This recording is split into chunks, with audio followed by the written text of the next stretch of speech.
Well, I hadn't paid much attention to the Bud Light controversy because I don't drink Bud Light. I'm a Stella Artois girl, and I generally don't pay attention to product advertising anyway.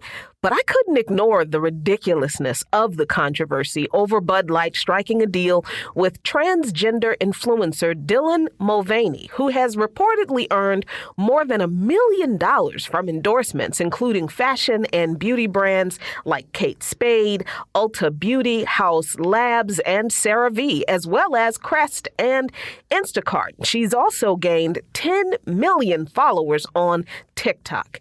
Now, the Bud Light deal has prompted the typical responses from conservatives like country music singer John Rich saying that he pulled cases of Bud Light from his Nashville bar, Travis Tritt calling for a boycott of the brand, and Kid Rock using several cases of Bud Light for target practice in a recent viral video. And there have been threats of violence and even bomb threats toward Anheuser-Busch facilities across the country. All because transgender people drink Bud Light, too. Anheuser-Busch's top executive, Brendan Whitworth, apologized on Friday, saying, quote, "We have thousands of partners, millions of fans, and a proud history supporting our communities, military first responders, sports fans, and hardworking Americans everywhere. We never intended to be part of a discussion that divides people." This was in a press release titled "Our Responsibility to America," in which he also said, quote, "We are in the business of bringing people together over a beer," end quote. Sounds to me like Anheuser-Busch is in the business of catering to thin-skinned, reactionary Americans. And because those melting snowflakes can't stand that transgender people also consume bad American beer, they caused a 30% drop in sales of bottled Bud Light and a 50% drop in draft sales, boycotting the brand. So Anheuser-Busch responded by rolling out a new ad campaign featuring Budweiser's famous Clydesdale horses galloping across the country through iconic American locales, while a narrator says, "This is a story bigger than beer. This is the story of the American spirit." To appeal to the bigoted beer bullies, of course. At one point, the new ad showcases two people raising an American flag as one places her hand over her heart, while the narrator says, "Brewed for those who found opportunity and challenge and hope in tomorrow." Anheuser-Busch should really develop an ad with a script that says, "Brewed for white American men who can only find security in their hatred of people who are different from them," with a mascot of any animal running in fear of its own reflection. But I'm afraid that would be an insult to the animal, because I don't know that there's a creature repulsive enough to be compared to the white American male reactionary who gets offended because the gays and the trans drink the same crummy beer they do.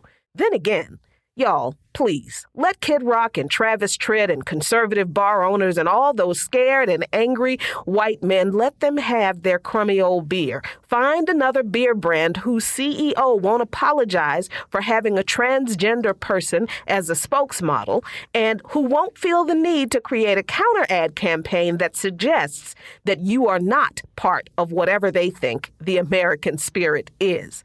Trust me, trans folks, you're better than Bud Light. According to Politico, the GOP's culture wars have not produced big wins in recent school board races across the country.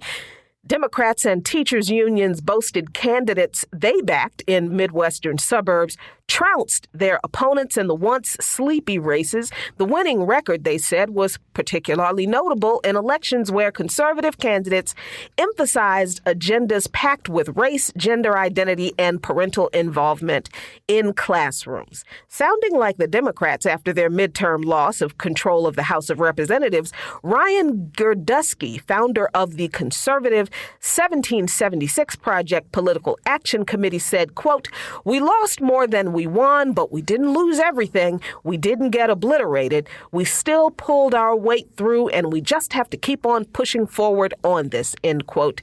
Ben Hardin, executive director of the Democratic Party of Illinois, said, "What I was most surprised by was just the sheer prevalence of these Republican candidates." He said this after his party made an unprecedented decision to endorse dozens of local school and library board candidates and funneled nearly $300,000 into those elections.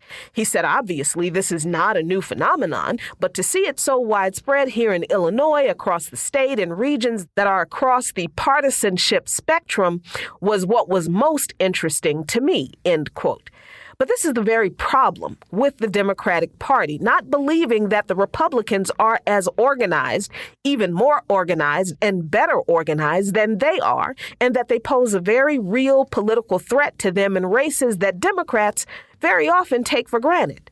And that's why they end up losing critical local races like those for school board or school superintendent and other local offices to reactionaries who campaign for those offices while Democrats ignore them, assuming no one would vote for those crazy people. If voting is important in this country at all, it is at these local levels where your kid's curriculum and who sets policies for discipline in public schools is determined at the ballot box. People can continue to be shocked at these conservatives pushing a fascist interpretation of liberty by restricting what information is provided to all students if they want to, but being shocked at their hatred of people and even children who are different from them and theirs won't keep them from organizing and winning elections to make these decisions. The only thing that's going to continue to stop these people from gaining more power to legislate their hatred is to out-organize them. Follow Luke Ma Nation on patreon.com/LukeMaNation for lots of great content.